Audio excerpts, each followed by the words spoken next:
Eh bien, écoutez, je pense qu'on va pouvoir commencer. Si on a le feu vert des équipes de VMF, je pense qu'on peut débuter ce webinaire consacré aux jeunes propriétaires de monuments. Vous savez que c'est toujours un sacré challenge de pouvoir gérer ces grandes demeures. Et nous avons deux invités formidables. L'un, Aléo Muller, qui est copropriétaire du domaine de Grenouillon. On se trouve là dans les Deux-Sèvres. C'est un bien familial acheté en 1824. Et puis de l'autre côté, Anthony Koenig, qui est propriétaire du couvent des Annonciates Célestes. Quel joli nom quand même, hein, lui est à Joinville, en Haute-Marne, et lui fait partie des fondus qui a acheté un bien en 2019. Et on va partager avec eux leur expérience.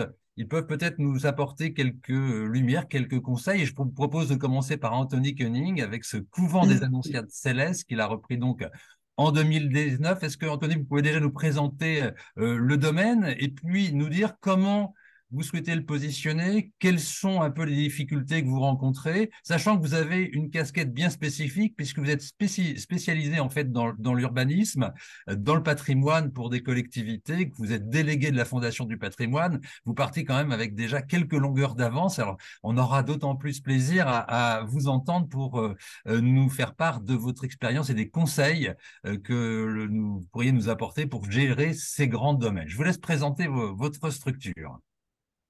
Alors, le couvent des Annonciates Célestes, en fait, c'est un monument historique, bien sûr, qui est inscrit et qui se situe, alors, tout est relatif, mais en milieu urbain. Alors, en Haute-Marne, le milieu urbain, c'est quand même limité, mais à 3000 habitants, on est déjà la quatrième ville du département. Donc, on est quand même dans un petit bourg, enfin, dans une petite ville, un gros bourg, un petit peu structuré. Donc, on n'est pas en race campagne. Il y a 1,5 hectare de terrain avec des bâtiments essentiellement reconstruits au 18e et modifiés au 19e siècle pour leur état actuel. Voilà un petit peu pour les grandes lignes du bâtiment lui-même et du site. C'est un site qui est pas en train de s'effondrer, mais qui est pas non plus en très bon état. Et donc depuis 2019, comme beaucoup d'entre nous, nous réalisons chaque année des travaux. Donc globalement, alors vous l'avez dit, moi j'ai un peu l'habitude de faire ces montages. Ça fait 17 ans que je travaille là-dedans et donc je commence à être un peu rodé. 2019, c'était un peu l'accomplissement pour moi de faire un peu ce que j'ai fait pour les autres en disant bah, moi, je vais montrer l'exemple et je vais le faire moi-même. Je m'étais testé sur un petit hôtel particulier avant, je dois l'avouer, et là c'était passé à la grande étape. Alors, de manière à pouvoir justement être très flexible et agile, dès le départ, on s'est posé la question un petit peu de l'organisation. Donc, il y a moi en tant que propriétaire privé du bâtiment, parce qu'il y a des possibilités, il y a des aides, il y a des choses qui sont possibles en tant que propriétaire privé. Très rapidement est apparue quand même la nécessité d'avoir une association pour laquelle nous sommes simples membres. Alors évidemment, on est très présent, mais nous sommes simples membres de manière à justement bien séparer dès le départ les choses pour ne pas bloquer de potentiels financeurs au travers des choses qui peuvent être réalisées par l'association et parce qu'il y avait aussi le besoin d'animation et avec d'autres types de financement et de portage, puis on est toujours mieux à quelques dizaines de plus pour nous aider sur plein de projets. Et puis parce que d'autres développements étaient envisageables et envisagés et que l'association ne désirait pas les porter, puis parce que c'était peut-être pas toujours non plus la bonne stratégie, on a aussi décidé de créer une entreprise de manière à avoir voilà propriété privée, association et entreprise pour porter l'ensemble des projets. Avec ça, on arrive presque toujours à avoir une carte à dégainer quand il se passe quelque chose. Voilà, on peut passer à la À la diapositive slide suivante. suivante. Voilà.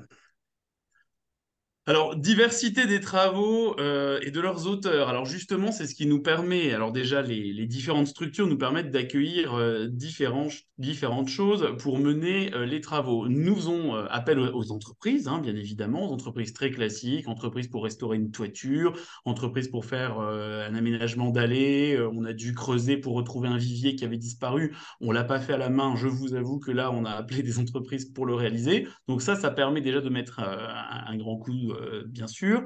Et puis très rapidement, on s'est rendu compte qu'il fallait faire d'autres choses, parfois plus petites, parfois pas forcément si petites. On a eu des demandes assez rapidement par le hasard, par des scouts, en fait, qui étaient un peu dans le secteur et qui cherchaient des endroits pour la nuit. Et finalement, parti de là, on a commencé à héberger, et ils voulaient nous remercier et on s'est dit, mais tiens, c'est pas si mal. Donc on a commencé à s'organiser et on accueille régulièrement des groupes de scouts. Et puis, avec l'association, on a lancé plusieurs chantiers de bénévoles en disant toujours à la fois les gens vont travailler, mais vont apprendre quelque chose. Donc, on travaille aussi avec des formateurs bénévoles qu'on connaît dans le milieu de l'entreprise du patrimoine, de manière à ce que les gens puissent apprendre aussi à remonter un mur, faire un enduit à la chaux. Voilà, ils auront appris et en même temps, nous, ça nous aurait été utile. Et puis, on utilise aussi les chantiers internationaux, alors que certains font avec Rempart, d'autres avec Études des chantiers, d'autres avec je ne sais quelle structure. Il en existe aujourd'hui plusieurs. Nous, on travaille avec Études des chantiers qui mènent chaque année 2 à 3 semaines de chantier international l'été. Là, on se donne à chaque fois un petit chantier majeur à terminer, puis des petites choses à côté. Voilà, tout ça fait qu'on a l'impression qu'il se passe toujours quelque chose. Alors parfois c'est plus monumental, parfois c'est plus de l'entretien, de la reprise, mais finalement quand on est dans des monuments comme ça, chaque geste compte et c'est chaque petite pierre qui finit par donner un tout et qui donne une impression d'accélération parce qu'on a l'impression qu'il se passe des choses partout, même si tout n'a pas forcément coûté très cher. En termes de responsabilité, sur la taille du chantier, avec les bénévoles, comment vous gérez ça? Parce qu'il y a un risque, évidemment, Oui, à la fois sur la qualité du travail, mais également sur les risques d'accident, par exemple. Comment vous le gérez? Quelle est la part des choses que vous faites là, on, sur ce point? on a beaucoup d'assurances et ça nous coûte cher. Non, très sérieusement, on a déjà une grosse assurance qui, en tant que propriétaire privé, me permet, là, moi-même, d'accueillir 500 personnes dans le bâtiment. Croyez-moi qu'à partir de 100, on est déjà bien à saturation. C'est pas non plus gigantesque. En tout cas, à l'intérieur. À l'extérieur, on peut être un peu plus. Mais je l'ai déjà pour les manifestations. J'avais veillé à ce qu'il y ait une assurance aussi lorsqu'on fait des chantiers. On a demandé également, et on a fait en sorte que l'association puisse assurer les bénévoles et à l'intérieur du couvent et en extérieur, parce que il est important pour créer la cohésion aussi qu'on fasse des sorties, des tas de choses. Donc, ça a été important qu'on puisse aussi être en extérieur.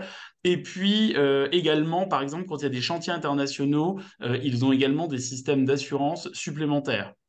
Donc, on est quand même bordé d'assurance. D'accord. Tant qu'il n'y a rien eu, on ne peut pas vous dire que c'est parfait, hein, et on espère qu'il n'y aura jamais rien et qu'on ne pourra jamais tester les dispositifs. Mais voilà, en tout cas, on a veillé et on surveille qu'il y ait toujours effectivement l'ensemble des responsabilités qui puissent être assurées. Sinon, ça bloque. Voilà, alors autre travail, et alors là c'est plus pour financer les gros projets réalisés par les entreprises où on va avoir des devis, encore que les chantiers internationaux, ça bénéficie aussi hein, de subventions. C'est la veille permanente sur les subventions comme sur les mécénats. Donc moi en fait je regarde tout ce qui sort, tout ce qui se passe et j'essaye, alors c'est plus facile quand on travaille dedans, mais c'est quand même important d'entretenir un réseau aussi bien au conseil régional, au conseil départemental, à la commune, partout, d'être repéré, de savoir ce qui se passe, de donner des informations sur l'évolution des projets, sur les projets qui sont en carence parce que justement on n'arrive pas à les sortir si on n'a pas une aide et bon bah peut-être qu'à l'instant T il n'y a rien, mais 3 ans après ils se rappellent de nous parce qu'on est revenu plusieurs fois et que là tout à coup il y a un nouveau dispositif. Donc voilà, nous on est toujours en veille, on a pu bénéficier d'aide de la commune, du département, de la région de l'Union européenne à travers Leader, mais aussi à travers, alors là, il y a eu un programme par exemple de relance avec le FEADER hein, qui est sorti suite au plan de relance. Là, ça nous permet actuellement de traiter la restitution ou l'évocation végétale du cloître qui avait disparu. Et bien sûr, étant délégué de la Fondation du patrimoine, j'ai une souscription en cours et je pratique aussi le travail avec de potentiels mécènes. Et en fait, c'est pareil, c'est toujours l'addition de tout ça. J'ai pas un projet où tout le monde là a émargé, mais suivant les types de projets, certains financeurs viennent et à chaque fois que ça limite le reste à charge, ça permet quand même d'envisager le projet d'après. Je les fais pas tous en même temps, je les cadence et j'ai un jeu comme ça de tiroir. Et je travaille toujours avec 2 années de visibilité de projet pour pouvoir et rassurer mes cofinanceurs potentiels, rassurer mon banquier aussi et me rassurer moi-même surtout. On est sur un sujet qui est, vous là, vous cachez toutes les cases de toutes les subventions possibles, a priori, chapeau bas, parce que s'il n'y a pas de portail d'entrée, c'est variable suivant les départements, suivant les régions. En France, c'est un sujet qui est quand même assez complexe. On n'a pas du tout d'entrée, c'est donc une veille que vous faites, vous cherchez, comment vous faites? Alors, c'est une veille parce que je suis déjà en lien avec tous les gens qui travaillent dans le domaine. Donc, en Ouais, fait, je les questionne régulièrement et je n'hésite pas. Et encore, là, il y a d'autres dispositifs. Parfois, j'ai pas mis l'état avec la DRAC. J'aurais dû. Un oubli. Hein, vous voyez, on fait toujours trop vite. Mais voilà, je travaille aussi. Parfois, je surveille ce qui se passe même du côté des subventions hors cadre, plus d'action sociale, d'action culturelle qui peuvent aussi aider sur d'autres types de projets. Voilà, moi, je suis toujours en veille et en fait, j'invite tout le temps. Tout ce qu'on fait comme travaux, il y a une inauguration. L'inauguration, elle sert à à ce que tout le monde se voit, y compris les entreprises qui peuvent avoir envie de faire du mécénat en nature ou en défisque. Et en fait, c'est tout cet entretien d'un réseau, des activités, de la culture. Il faut qu'il se passe toujours quelque chose de manière à ce que tout le monde vienne tout le temps et se souvienne toujours de nous en se disant, mon Dieu, ils en font tellement, il faut absolument qu'on les aide. Et voilà, et j'ai déjà des financeurs, y compris publics, qui disaient, non, mais effectivement, vu tout ce que vous faites, on ne peut pas ne pas vous aider, ou il faut qu'on trouve toujours un biais. Parfois, ça marche tout de suite, parfois, ça met du temps. C'est un bon relationnel public, alors c'est bon. Très important, public et puis privé. Hein. Je travaille aussi mon relationnel d'entreprise. Je fais minimum une fois par an. J'invite toutes les entreprises qui ont travaillé à un moment donné sur le couvent à se retrouver ici et à manger tous ensemble. Voilà, ça permet de reparler de la suite aussi, même si on les remercie bien évidemment pour ce qu'ils ont fait. Alors, un équilibre entre l'ambition culturelle, manifestation populaire et développement économique, ça, c'est aussi un équilibre qui n'est pas toujours facile à trouver, hein, c'est normal. On se cherche, ce qu'on s'est toujours dit, c'est qu'on n'aurait jamais le projet parfait et qu'il évoluerait, c'est normal. Donc en fait, à chaque fois qu'on avance et qu'on a une nouvelle étape dans le couvent, on réajuste un petit peu tout l'équilibre. Ce qui est sûr, c'est que nous, on voulait en avoir une ambition culturelle. Pour moi, c'était vraiment très important d'avoir un lieu de patrimoine qui soit ouvert et qui serve d'écrin. Donc évidemment, plutôt du théâtre. Voilà, j'aime la musique ancienne, j'aime d'autres choses, mais pas que. Je suis ouvert à plein d'autres formes d'art, mais je voulais vraiment qu'il y ait un peu ces lieux-là. Et c'était important pour moi aussi parce qu'on est en territoire rural. Et je trouve que c'est important que la culture puisse s'y déployer. Seulement, si on a envie que tout le monde vienne et que ce soit très populaire, au-delà des journées du patrimoine, il faut aussi faire des manifestations qui ne soient pas forcément dévalorisantes pour le lieu. À titre personnel, je me refuse à faire Halloween, voilà, par exemple. Je ne regarde que moi, mais voilà, ce sont des choix qu'on peut faire aussi. Mais par contre, on fait une Saint-Nicolas. Voilà. Après, ça avait un lien dans un ancien couvent, c'était pas déconnant. Et donc, on fait tout un marché autour des artisans locaux du terroir. On veille à ce que, pareil, ce soit une entraide avec des gens qui font des choses de qualité, qui produisent de la qualité en local, et de manière à ce qu'on soit aussi un lieu qui puisse révéler les autres et montrer qu'on est en interaction toujours avec les autres. Donc des manifestations populaires comme un marché de Saint-Nicolas, ça nous ramène plusieurs centaines de personnes en une journée. Nous, on a eu un bénéfice de près de 1 500 € juste entre les petits produits vendus et ce que les artisans ont voulu nous donner, c'était au chapeau en plus.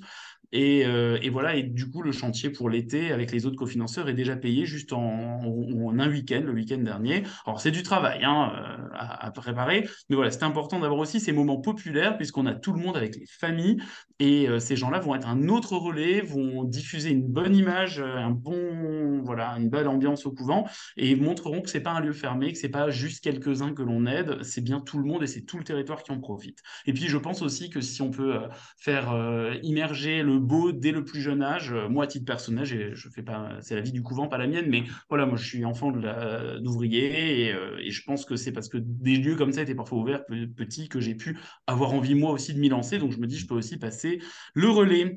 Voilà. Et le développement économique, parce que c'est aussi important, eh bien, sans surprise, comme beaucoup, on commence à privatiser. On a eu des demandes avant même d'être prêt, donc maintenant, on commence à le faire. On essaye de trouver des pistes comme salon de thé l'été, des tas de petites choses qui peuvent agrémenter ou améliorer l'équilibre financier parce que l'entreprise, il faut aussi l'alimenter financièrement. Donc, il y a les visites guidées, il peut y avoir des visites spéciales et puis maintenant, on développe un petit peu de privatisation et qu'on paye quelques entreprises et on a donc là la perspective d'un salon de thé pour cet été qui devrait être effectif en période estivale et peut-être encore d'autres choses après. Voilà, l'idée, c'est toujours que les trois équilibres se fassent entre privé, entreprise et association et que les trois gagnent de l'argent, non pas parce qu'on a envie de gagner plein d'argent, sinon on ne fait pas ça, on n'achète pas ce couvent, surtout pas en Haute-Marne, il faut être très clair, mais on le fait parce que c'est important juste qu'il y ait l'équilibre qui permette de poursuivre aussi les travaux, mais aussi la vie culturelle. N'hésitez pas à poser vos questions, hein, vous qui nous écoutez, vous avez un petit onglet questions et réponses, hein. Alors n'hésitez pas à les écrire et je les restituerai auprès d'Anthony ou d'Aléum tout à l'heure. Le ressort économique, on a l'impression qu'il est à la fois avec lié à une mission en fait. Vous avez une mission, on a l'impression de partage de ce bâtiment-là. La culture a toujours, en tout cas c'est l'expérience que j'en ai, a toujours une limite économique. On a un développement, un coût d'artiste, un coût technique, un coût de communication qu'on a le prix de la place n'est jamais le prix réel. Et on voit bien qu'il y a une mission que vous souhaitez mener dans l'ouverture du patrimoine qui me paraît évidente, mais le ressort économique réel, c'est-à-dire qu'on a bien sûr des investissements personnels que vous faites à l'intérieur, mais est-ce que vous pensez vraiment que l'activité culturelle peut être un ressort économique? On a le visitorat, on a les entreprises, là on a quelque chose de sonnant et trébuchant. Comment vous voyez l'équilibre entre ça? Non, alors, et clairement, c'est ma partie plutôt déficitaire sur la partie culturelle. Mais par Ouais. contre, je pense que c'est une vue très resserrée si on regarde le coût.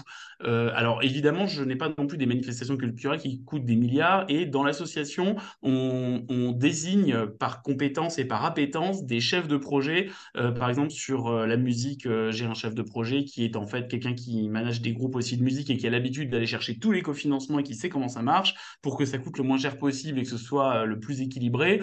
Idem sur d'autres types de manifestations, j'ai à chaque fois une personne qui va déjà optimiser le dispositif. Après, quand vous avez un lieu qui propose des choses de qualité culturelle, ça veut dire que vous avez du monde qui vient. Tous ces gens, ils ont envie à un moment de privatiser le lieu beaucoup plus que s'il est toujours fermé, qu'ils savent même pas à quoi il ressemble. Donc il C'est faut un relais, en fait, aussi oui. C'est un et en relais, fait, c'est un bon c'est moyen de quasiment des coups de médiation aussi. pub. Ouais. Alors, je le fais pas au départ pour les coups de pub, mais je me suis bien rendu compte que ça aidait quand même beaucoup à l'image du lieu. Enfin, vraiment, tout le monde a envie de jouer le jeu quand il s'y passe quelque chose. Et si en plus on tient à garder un cap, alors moi je dis toujours, je m'en moque si c'est populaire, mais il faut que ce soit qualitatif. Voilà, je ne veux pas de choses non qualitatives. Et le qualitatif, il peut être aussi très populaire, mais il faut toujours qu'il y ait de la qualité. Et tenir comme ça, voilà, une certaine ligne sur la qualité eh bien, ça permet aussi de maintenir une image du lieu qui fait que vous allez avoir plus de demandes de qualité également et naturellement éliminer éventuellement les choses peu adaptées. Je n'ai pas dit qu'il n'y avait jamais de tri à faire, mais c'est quand même, ça se fait assez naturellement quand vous maintenez ça. Et finalement, cette petite partie déficitaire, je dis bien petite parce que on est aussi dans des réseaux où on connaît du monde, donc les expositions estivales, par exemple, moi, elles ne me coûtent rien, c'est des gens qui nous prêtent. Voilà, cet été, on a fait quelque chose sur les faïences de l'Est de la France. L'année prochaine, ça va être sur les métamorphoses de vie dans gravure. Ce sont tous des partenariats avec des gens qu'on peut connaître, nous. Alors, c'est pas le Louvre qui nous prête, c'est clair, mais on a aussi des belles choses qui circulent autrement. On nous pose la question de quelques chiffres sur les montants que vous pouvez récupérer via les différents canaux évoqués. Alors, si ce n'était pas des chiffres, vous parliez d'un marché ou avec une recette de 1500, mais en tout cas, la proportion que vous pouvez estimer entre ces trois volets, quelle est-elle d'après vous? Ah bah alors là, la proportion, pour le moment, clairement, c'est moi qui ai mis le plus d'argent en titre personnel, mais Oui. où en même temps, j'ai eu les plus grosses subventions. Hmm. Mais on a un gros projet qu'on va voir sur la diapositive d'après, qui était, par exemple, le chauffage, puisqu'il faut parler aussi de manière triviale, pour pouvoir chauffer un tel bâtiment, comment on fait demain. Et on a pu bénéficier du programme Leader qui était actif à ce moment-là sur le Nord-Haute-Marne et avec un volet économie d'énergie et filière bois sur lequel la région et l'Union européenne nous aidaient. Et sur un investissement, je ne vais pas être à l'euro près, mais de 200 000 euros, on a récupéré quasiment 140 000 euros. C'est quand même pas rien parce que sans ça, le projet n'était plus le même. Et voilà, je pourrais en citer d'autres comme ça, mais sur les toitures, par exemple, on a fait une tranche à 100 000 sur la partie non protégée, parce que moi j'ai des parties non protégées. Sur cette tranche à 100 000, j'avais récupéré plus de 20 000 euros de la région et 30 000 euros de collecte avec la fondation et un abondement. Donc j'avais déjà la moitié quand même qui était payée. Alors je dis pas, j'ai remis l'autre moitié, mais à chaque fois, ça réduit très fortement la voilure, qui fait que le capital de départ imaginé pour les travaux permet d'en faire plus que si j'avais pas été chercher des cofinanceurs. Bien sûr, oui, oui. Ok. Alors, on va parler justement de ce projet important, le chauffage, un grand sujet dans nos maisons. Alors, le chauffage, il ancre dans une stratégie globale. Il y a la volonté, bien sûr, de faire des économies comme tout le monde, de fonctionnement. Je n'irai pas dire que d'énergie, mais de fonctionnement. Et puis, il y a en même temps la nécessité de tout refaire, puisque il n'y a pas d'installation ou des installations obsolètes et voire complètement détruites. Donc, finalement, quitte à faire, autant faire bien. Et là, quand on a commencé à lancer les études, ben, il y avait est-ce qu'on chauffe qu'une partie, et puis ça sera soutenable financièrement. Est-ce qu'on chauffe tout, mais alors là, comment on va faire pour payer? Et finalement, l'idée, c'est de ne jamais se fermer aucune porte, d'étudier la possibilité de faire le max, et là-dedans, soit de faire des tranches, soit de n'en faire qu'un morceau, mais au moins d'avoir étudié jusqu'au bout et de savoir, voilà, c'est quoi l'idéal et qu'est-ce qu'on peut faire, et après, on jauge. Bon, il se trouve que finalement, on a pu trouver ces subventions avec le programme Leader et avec la région Grand Est. Alors, je tiens à dire, je pense que c'est pas le cas dans toutes les régions. Alors, c'est pour ça que voilà, on n'a pas que des qualités dans l'Est, mais du côté de la région, on a quand même souvent de l'aide aux propriétaires privés, y compris sur les grandes demeures, hein. Il y a plusieurs dispositifs du côté de la région Grand Est, par exemple, qui sont aidantes, aussi bien pour les bâtiments inscrits, classés ou non protégés, mais intéressants. Il y a des dispositifs comme ça aussi pour des gros bâtiments comme le nôtre. Et je sais pour échanger avec d'autres que c'est pas le cas dans toutes les régions. Donc je sais aussi que ça peut pas se vendre partout de la même façon, mais c'est quand même intéressant quand ça existe d'en profiter. Donc moi je suis en tout cas allé en profiter et croyez-moi ça se monte pas en 2 minutes, hein, les fonds européens. Après il y a eu les banques. Après quand on a l'accord des banques et bien et qu'on l'a pas encore tout à fait et qu'il y a la Covid et qu'après il y a l'explosion des prix des matériaux et qu'il y a les prêts avec les taux, je passe les détails parce que là je raconte et ça a l'air génial et c'est super sympa et je vis bien. Mais j'ai Non, quand mais même eu des soirées où je dormais plus et quelques cheveux blancs, hein. C'était quand même pas toujours un long fleuve tranquille. on Mais imagine bien. Ouais. voilà. Après, j'essaye aussi toujours de travailler avec de très bonnes entreprises, même si elles sont un peu plus chères. Je pense qu'on est, je dis toujours, j'ai pas assez d'argent pour acheter moins cher. Je Mm. pense qu'il vaut mieux payer tout de suite des bonnes entreprises qui sont du territoire, installées depuis longtemps, même si elles sont plus chères. Pour avoir pratiqué, je sais pourquoi elles sont plus chères, mais une fois qu'on a fait pacte avec elles, on est quand même sur des gens solides qui vous emmènent et vous sécurisent sur tout le projet. Et rien que ça, je remercie très souvent mes entreprises, mais pas que parce qu'elles sont parfois sympathiques, mais c'est non.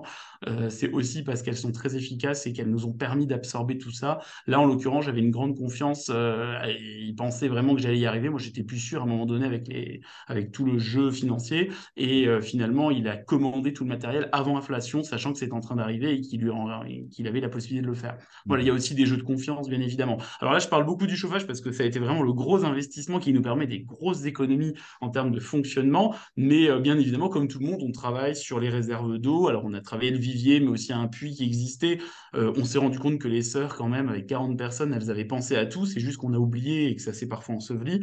Mais voilà, on réactive aussi des choses qui datent des bénédictines, parce qu'avant les annonceurs de Céleste, on avait des bénédictines qui ont fondé les lieux. Donc, au niveau de la ressource en eau, bah, on est en train de trouver tout ce qu'elles ont pu faire. Cet été, on a même trouvé des réserves d'eau qu'elles avaient créées sous le bâtiment qu'on ne connaissait même pas.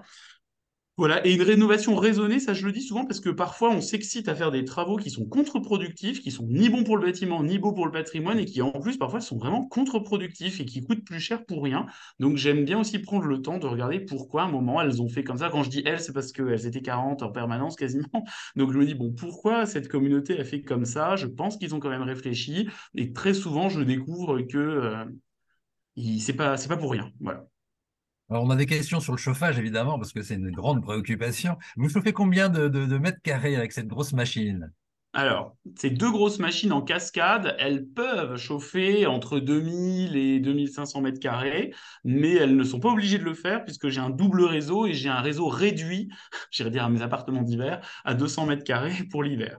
Je peux D'accord. chauffer en permanence, mais après, dès que je veux, je peux actionner le deuxième levier et tout chauffer. Et par un système de radiateur classique ou par Tout dans le à cadre. fait. Alors, il existait un système de radiateur classique qui était assez vétus, donc on a partiellement renouvelé et qu'on va renforcer. Alors Vétus, pas au bon sens du terme, ils avaient tenté un truc dans les années 80-90 et en fait, c'était pas des beaux radiateurs. Et donc, j'ai plutôt tendance à récupérer des très vieux radiateurs en fonte, mais qui sont 10 fois plus efficaces et que le chauffagiste me conseille.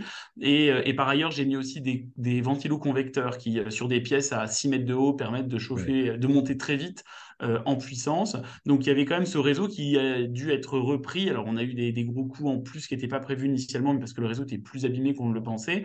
Et après, en dessous, c'est un silo qui est relié aux deux grosses chaudières, donc avec du bois déchiqueté. Il y a des premières bonbonnes que vous voyez là avec de l'eau chaude pour les radiateurs, mais aussi des bonbonnes d'eau chaude sanitaire. Et comme c'est un U, il y a une sous-station dans une autre partie qui permet de re-répartir. Voilà. Voilà Bon. un petit peu. Et on a aussi conçu le futur, c'est-à-dire que ça nous a coûté assez cher, mais aussi parce qu'on a anticipé les colonnes futures. S'il y a des aménagements à faire par ailleurs, on a déjà tout fait pour que ce soit branchable. Pour des départs. Ouais, Oui. d'accord. Qu'est-ce que je vous avais raconté encore? Alors, une culture du réseau des partenaires, je crois que je l'ai un peu dit, et on le fait. Voilà, quand je disais qu'on fait des repas et des tas de choses, il y a aussi tous ces liens quotidiens. Une culture des réseaux et des partenariats, pour moi, c'est indispensable parce que c'est toujours ça aussi qui fait qu'on est présent. Le département, il a du mal à me dire non si je suis déjà adhérent de l'agence d'attractivité, que je lui propose même parfois des photos, de l'aide quand je fais d'autres choses. On travaille même de plus en plus. Là, j'ai des amis qui ont une autre abbaye un peu plus loin et avec qui on va probablement travailler sur des itinéraires et autres. Moi, j'ai un objectif jardin remarquable. Je pars de loin parce qu'il a été bien abîmé, mais je pense peut tenter les choses. Donc voilà, j'ai aussi cet objectif derrière. Ça peut intéresser les collectivités parce qu'il y a une envie de travailler toujours sur les réseaux de jardins en Haute-Marne. Voilà, les liens avec l'Office de tourisme, ben là, ils sont quasi hebdomadaires parfois, minimum mensuel. On est ouvert à tout ce qu'ils peuvent proposer en échange. Ils relaient tout ce qu'on fait et ils ont là pour le coup, parce que je sais qu'il y a des offices qui sont un peu plus mous, mais nous, on a un office de tourisme très efficace qui fait des lettres hebdomadaires, qui envoie à des gros réseaux partout et un lien donc avec tous les autres sites historiques, des liens parfois discrets, des liens d'entraide, des liens parfois plus forts qu'on essaye de développer peut-être en réseau. Mais voilà, moi j'ai un voisin qui est pas très loin, qui ne sait pas faire ses montages financiers et autres, et ne sait pas remplir un dossier de fonds européens, donc je l'aide à le faire. Et c'est pas très compliqué pour moi, et en échange, il veut me donner voilà, plein de pivoines et des tas de fleurs particulières. Ça m'arrange bien. Et voilà, c'est de l'entraide. C'est un bon échange de procédés. Et c'est Ah, merci important aussi, c'est beaucoup. important Ah, aussi. ouais, c'est important, bien sûr. Merci beaucoup, Anthony. On Et retient moi. cette nécessité de cette veille, en fait, par rapport au soutien voilà, qui est un très bon complément à votre propre apport, évidemment, personnel. Et puis ce réseau, cette communication, animer le réseau local, des institutionnels, des privés, pour pouvoir essayer d'exister, de donner de la visibilité à votre bâtiment. On vous souhaite en tout cas plein de bonnes choses. Si. Je vous propose de passer maintenant avec à Léo Muller, lui qui s'occupe du domaine de Grenouillon. Alors lui, c'est un héritage familial en fait que vous avez. Je vous propose que vous puissiez nous présenter en quelques instants ce domaine. Oui, volontiers. Bonsoir à tous. Donc, je me présente rapidement. Donc, je m'appelle Aléo Muller. J'ai 30 ans. Je suis marié. J'ai deux enfants. J'habite à Nantes. J'ai un métier par ailleurs de chef de projet dans l'informatique. Et donc, j'ai repris aux côtés de ma famille, donc je ne suis pas tout seul, la rénovation et l'entretien donc de cette maison familiale. Je vous propose de commencer par un peu d'histoire, d'architecture, de géographie pour situer le contexte. Alors, nous, pour le coup, dans les Deux-Sèvres, c'est la vraie campagne, c'est-à-dire que, on a une densité de population extrêmement faible. On n'a pas du tout la même demande culturelle. C'est très difficile de trouver même des entreprises capables de faire certains travaux spécialisés. Alors, on n'est pas non plus dans le tiers-monde, mais c'est pas le même fonctionnement que si on était en zone, déjà dans une ville un peu plus dense, voire dans des régions très touristiques ou périurbaines. Euh, donc Grenouillon, pour commencer, c'est ce qu'on appelle une maison forte, c'est-à-dire que on a des éléments d'architecture défensive, des douves, des tours, peu de fenêtres, mais la vocation, c'est pas de résister à une armée, c'est simplement de résister à des pillards qui peuvent passer selon les époques et de protéger les bêtes et les récoltes. Donc c'est un lieu qui a une vocation surtout agricole, bien qu'elle fût le siège d'une famille assez ancienne, donc dont la trace remonte au moins jusqu'au début du XIe siècle. Les bâtiments, eux, ne datent pas de cette époque. On imagine qu'à la place d'une mode féodale ou de quelque chose qui ressemblait, euh, on a donc construit à partir du XIVe siècle jusqu'au XIXe, progressivement une première enceinte, puis une deuxième, dans une perspective assez harmonieuse, je trouve. On a l'impression que tout a été construit en même temps, ce qui n'est pas du tout le cas. Euh, Cela dit, à part dans ces bâtiments, la maison ne traverse pas trop l'histoire, si ce n'est à la Révolution, où donc Grenouillon est situé en fait à la frontière de la zone insurgée. On est entre Bressuire et Thouars, donc notamment en mai 93, ça chauffe un peu. Et le propriétaire de Grognon à l'époque s'engage et arrive quand même au grade de général de division, donc au même titre à l'époque que Lescure, La Roche-Jacquelin, Delbé ou Catlino.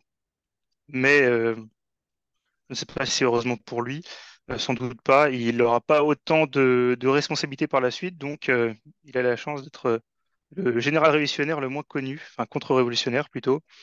Et puis malgré tout, ça n'empêche pas d'être guillotiné à la fin, après avoir été capturé à Savenay. Évidemment, la Révolution laisse des traces. La maison est incendiée par une colonne républicaine et à la suite de ces événements, ce qui reste de cette famille propriétaire est ruiné et vend le domaine donc à ma famille en 1824. Ce qui a permis d'abord, dans un premier temps, de relancer l'exploitation des lieux. Et puis ensuite, on s'est retrouvé à partir des années 70-80 dans les mutations économiques qu'on connaît. Et comme vous pouvez l'imaginer, les bâtiments n'étaient plus tellement adaptés à l'agriculture moderne, ce qui a entraîné en fait une deuxième phase de dépérissement, suite à laquelle moi-même et ma famille, enfin mes parents et mes sœurs, avons décidé de nous engager un peu plus sur ce bien et d'essayer de rénover tout ça et de prolonger cette histoire qui, nous l'espérons, n'a pas dit son dernier mot. On peut passer À la slide la planche suivante, pour nous suivante. expliquer un petit peu comment vous procédez justement pour pouvoir essayer de refaire revivre ce domaine. Tout à fait. Alors, on a deux activités principales. Alors, nous, on est sur un bien privé. On a peu de locaux qui sont ouvrables au public, vu leur état, vu aussi la localisation et vu aussi le souhait de garder ce lieu relativement privé. Donc, on fonctionne beaucoup avec nos propres efforts. Donc là, vous avez une photo du jardin et puis un exemple assez marquant de l'état dans lequel il était lorsque on a commencé à s'y mettre vraiment et ce qu'on a réussi à en faire après quelques saisons.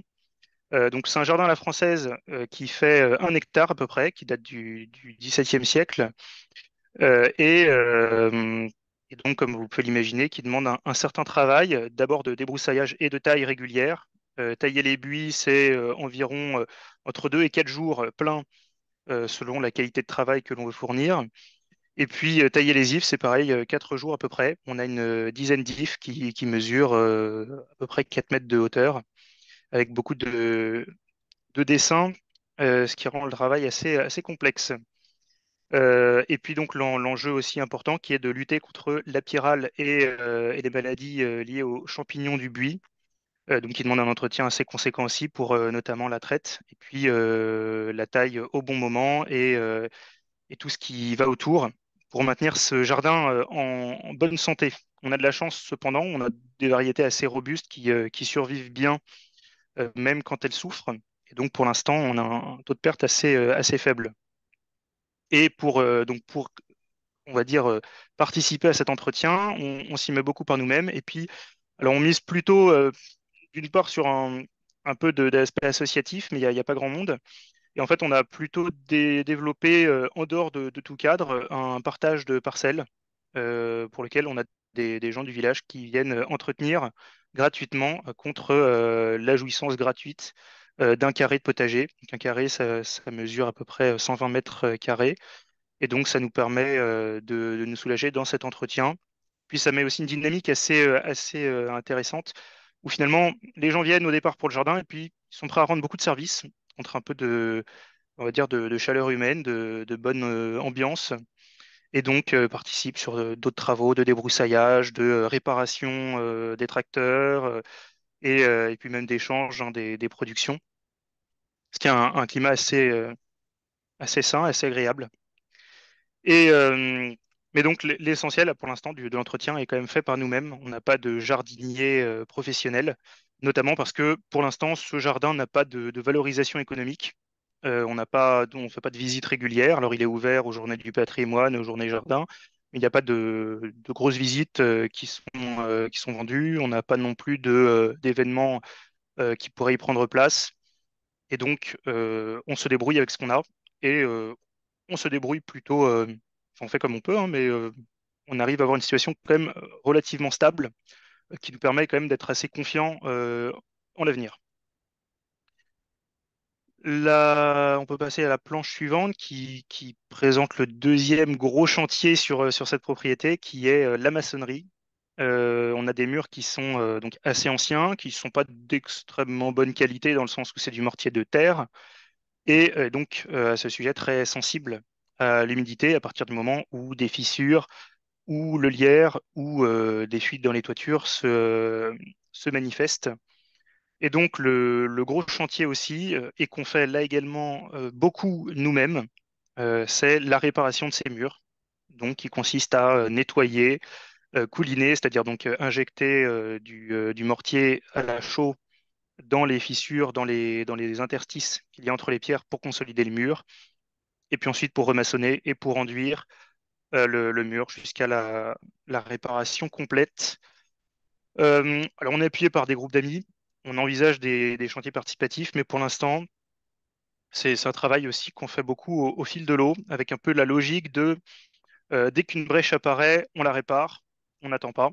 Et malgré tout, on y arrive. C'est-à-dire que les brèches se réparent plus vite qu'elles n'apparaissent.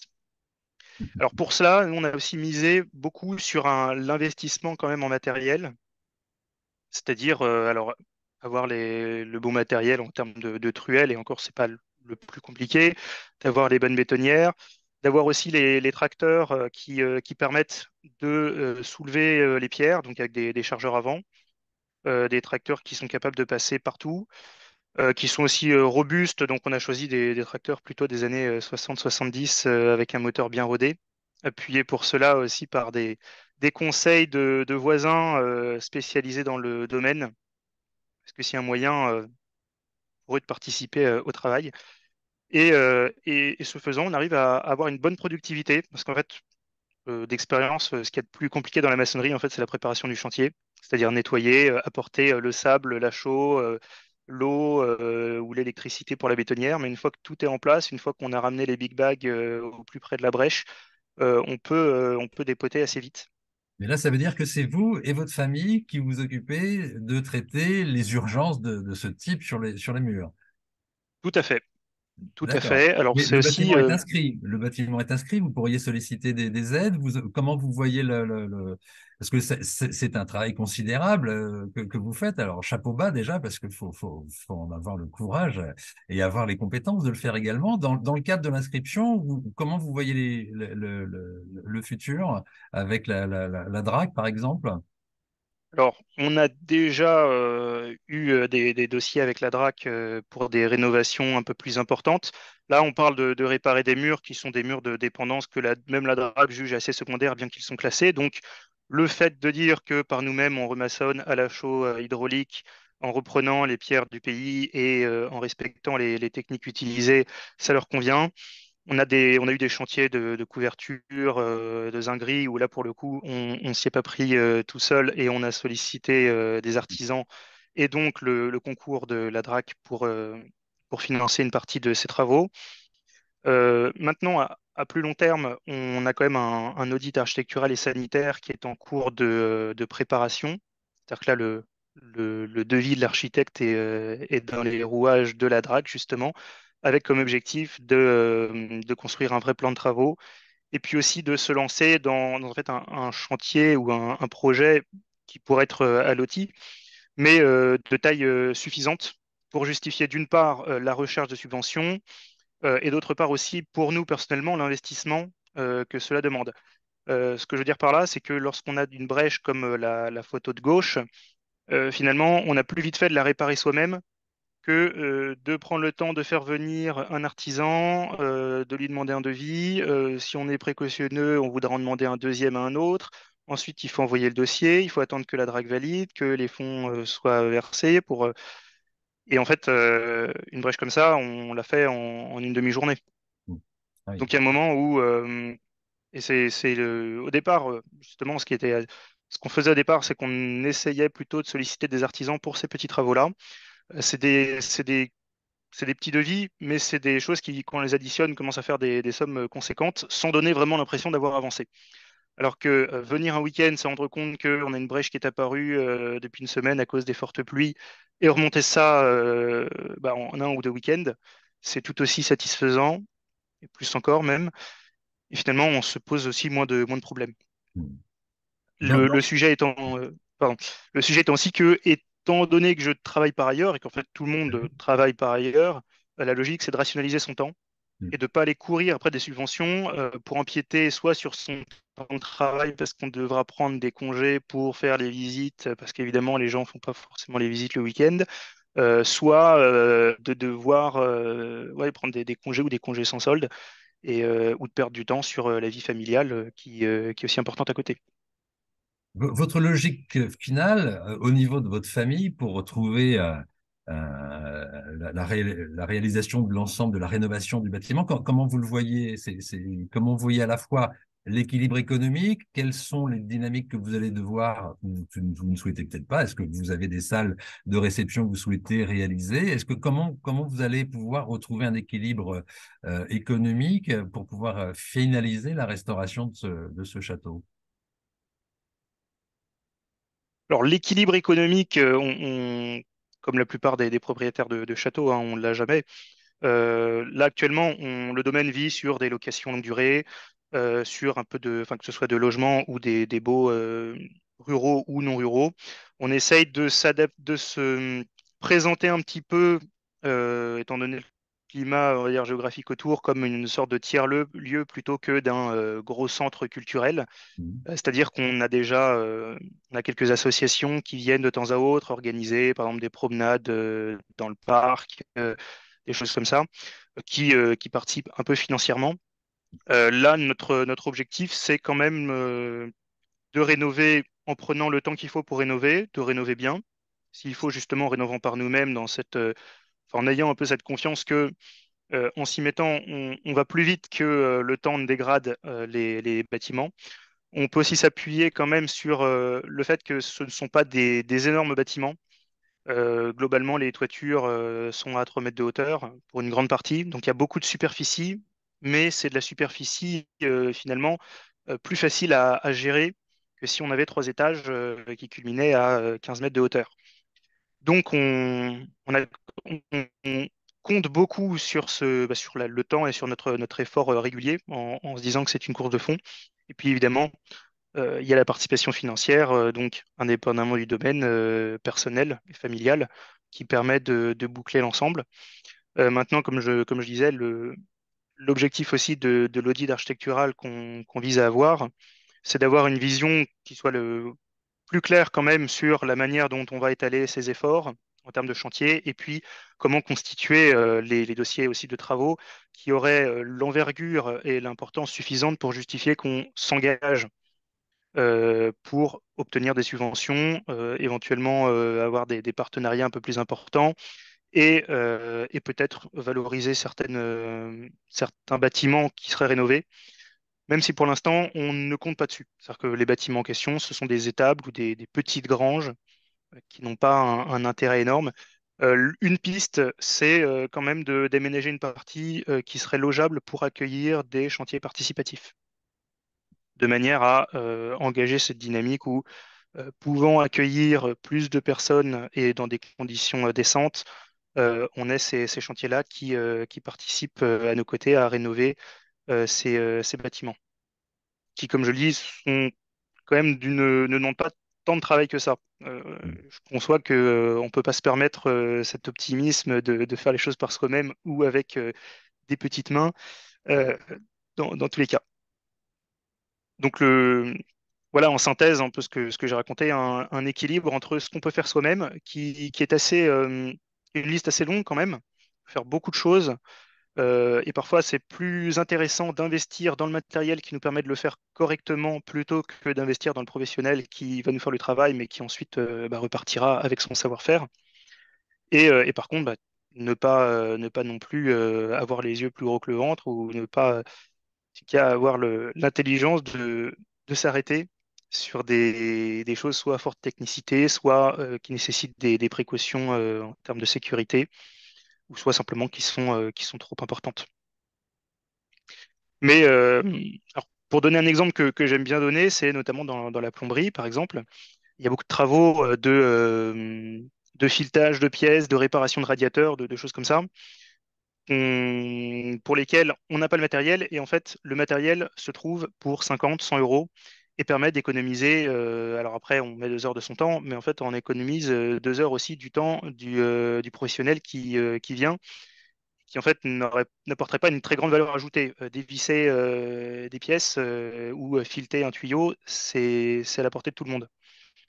Et donc en faisant ça, alors, on a d'une part, économiquement, on s'y retrouve mieux. Et puis aussi le côté assez gratifiant personnellement, je trouve, d'apprendre de nouvelles choses et également de connaître mieux le logement dans lequel on est, de connaître la maison, la propriété, de se familiariser avec les techniques de l'époque. Quand je dis de l'époque, ça peut être aussi typiquement dans la plomberie du début du XXe siècle avec des tuyaux en fonte qui permettaient un chauffage en thermosiphon et qui nécessitaient des techniques particulières. Pour l'électricité, c'est aussi avoir le goût de replonger dans l'électricité vétuste telle qu'elle était faite avant la guerre, à l'époque où on était alimenté par une centrale indépendante et des gaines, des gaines en papier ou en tissu qui, cela dit, marchent très très bien. Et de se rendre compte aussi de ce qu'était le bâtiment et de ce qu'étaient les époques qu'il a traversées. Là, j'ai une question. On nous demande qu'a priori, vous avez pas mal de communs. Avez-vous exploré la transformation des communs en gîtes ou bien en location pour générer des revenus récurrents? L'économie repose sur des baux que vous avez, a priori. Est-ce que l'ouverture de salles additionnelles pour des gîtes, des salles, c'est quelque chose que vous pourriez envisager? Alors pour le moment, on envisage surtout la rénovation énergétique des logements existants, qui Hmm. sont tous des passoires thermiques et donc susceptibles de poser des problèmes, enfin qui déjà peuvent en poser maintenant. Euh, le souci des gîtes, c'est que surtout quand on part d'un bâtiment tel qu'une étable, ça demande énormément de gros travaux. Il faut se mettre aux normes donc énergétiques, il faut faire un assainissement, faire des arrivées d'électricité, des arrivées d'eau, et après seulement on peut commencer à aménager l'intérieur. Et encore, parce que dans notre cas, comme ce sont des étables, on n'a aucune fenêtre, ou presque, on a des minuscules ouvertures d'aération, mais donc on n'a rien de logeable Hmm. dans ces bâtiments. Alors sur des salles de réception, on pourrait en envisager aussi, mais là aussi on a des bâtiments en fait très petits. Donc en fait, si on voulait faire une pièce, faudrait repousser les murs, parce qu'on mettrait pas plus de tables côte à côte. En plus d'avoir un sol, d'avoir des sols en. Alors pour le coup, c'est aussi une belle chose. On a le sol d'origine, donc des pavés ou des pierres plates qui ont été mises là, mais qui ne sont pas droites parce que conçues pour évacuer le fumier plus facilement. Donc là aussi, ça redemanderait du terrassement, de refaire des dalles et un petit peu de dénaturer les lieux. Donc l'idée Ce du qu'on envisage, tiers-lieu, oui, pardon. oui, non, mais ce L'idée qu'on du envisage tiers-lieu, c'est justement assez dans. intéressant, du coup, de dire que c'est Mm. effectivement un lieu authentique, tourné pas mal sur la nature, avec un fonctionnement d'apprentissage individuel, comme une vie en autarcie. On a l'impression que vous connaissez bien l'économie circulaire. Ça pourrait être un enjeu pour vous, ça, de rentrer dans cette logique de tiers-lieu, en invitant, en travaillant sur la pédagogie, la transmission de tout cela? Alors oui, c'est une piste. Et en fait, c'est la piste qui serait la plus facile à mettre en œuvre. On a la chance d'avoir beaucoup d'éléments de patrimoine anciens qui sont restés dans leur jus. C'est-à-dire que on peut retracer vraiment oui, on a un domaine qui pourrait revenir en autarcie tel qu'il fonctionnait au 19e siècle sans trop de problème. On a un pressoir, on a une laverie avec des pônes en terre cuite, on a deux fours à pain, des étables, des granges, des écuries, un cellier, les espaces qu'il fallait pour stocker juste au-dessus et faire sécher les denrées agricoles. On a un pigeonnier, on pourrait élever des pigeons aussi si on voulait, ou se rapprocher j'ai plus leur nom là, des gens qui ont la passion comme ça, des pigeons voyageurs. Communauté, oui. Ah, il y a un autre terme, mais oui. Et donc, utiliser tous ces éléments pour un but un peu plus pédagogique, c'est une piste, mais là aussi, ça demande des investissements personnels pour, on va dire, pour ficeler ces dossiers, pour un projet pédagogique derrière, qui sont des choses pour lesquelles, pour l'instant, enfin, pour lesquelles on réfléchit, mais on n'est pas forcément encore prêt à se lancer. Je pense là aussi, bon, le contexte fait qu'on est plus centré sur notre dite architecturale et sur la rénovation de nos dépendances et sur quelques petits travaux de maçonnerie encore, et puis sécuriser le sauvetage du jardin. Et on espère un petit peu plus respirer après quelques échéances. D'accord, vous prenez le temps, c'est bien, parce que ça, on en a besoin quand on restaure des bâtiments comme ça. Vous êtes dans dans l'étude et dans l'attente d'évoluer. Écoutez, c'est aussi une approche qui est assez intéressante, je pense. C'est colombophile, hein, c'est ce que voilà, Oui, c'est ça. Il me c'est semblait qu'il y avait un autre terme pour les pigeons voyageurs plus c'est bien, on particulièrement, pense mais que c'est colombophile. Voilà, parfait. Bah, écoutez, vous avez peut-être d'autres choses à rajouter éventuellement, non, Aléum? je pense avoir balayé un peu Voilà. l'ensemble du tableau. Donc, c'est un vrai soutien familial, hein, quand même, dont vous avez besoin. C'est un vrai engagement familial pour maintenir ce patrimoine-là. Et c'est vrai que, pardon, l'audit de la drague va être important, je pense, pour le devenir ensuite et les orientations que vous aurez à retenir. Mais écoutez, on arrive à la fin de ce webinaire. S'il y a des questions, oui, on dit qu'avec tout ce que vous avez, les fours pressoirs, etc., tous vos équipements, vous avez du potentiel. Et je pense qu'effectivement, il y a un vrai sujet que vous pourriez traiter sur ce tiers-lieu sans difficulté. Pour vous soutenir également, n'oubliez pas qu'il y a les prix VMF, hein, puisqu'on ne les a pas évoqués dans les soutiens économiques que vous pouvez avoir. N'hésitez pas à solliciter tous les prix. Il y en a énormément sur la dendrochronologie, sur les bâtiments, sur les objets que vous pouvez avoir. Donc, n'hésitez pas à les solliciter. Voilà. Écoutez, on arrive au terme de ce webinaire. Merci infiniment, Anthony. Merci, Aléum, d'avoir partagé avec nous votre expérience. Merci aux équipes aussi des VMF, Anne de Saboulin et Alix Georges, qui ont préparé avec nous ce séminaire. Peut-être à la prochaine fois, il y en aura peut-être d'autres sur ces jeunes repreneurs courageux. On vous souhaite en tout cas plein de bonnes choses et on aura plaisir sans doute à venir vous découvrir sans nul doute. Merci à tous et à très bientôt. Merci à vous. Au revoir. Ouais, au revoir.